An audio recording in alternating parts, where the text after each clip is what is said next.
Welcome back to my mini blog. তো আজকে হচ্ছে 22শে জানুয়ারি 2024। তো আজকের দিনটা আমাদের সনাতন ধর্মীদের জন্য অনেক একটা খুশির দিন। এক বছরে দুবার করে যদি দিওয়ালি পাই তাহলে কত মজা লাগে বলো। তো দ্বিতীয়তম দিওয়ালি আমরা পালন করছি।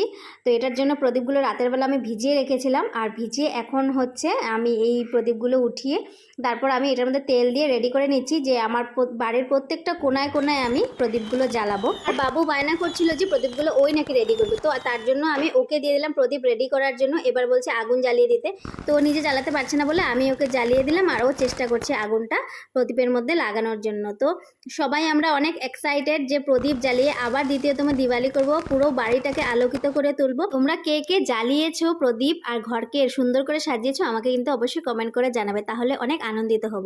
তো আমি এবার তুলসী তলায় নিয়ে গেছি আমাদের প্রদীপটা। এবারও বলছে বাবুই নাকি জ্বালাবে। আজকের থেকে যেন সবার জীবনে মঙ্গল হোক এটাই কামনা করি। দেখা হচ্ছে নেক্সট ব্লগে।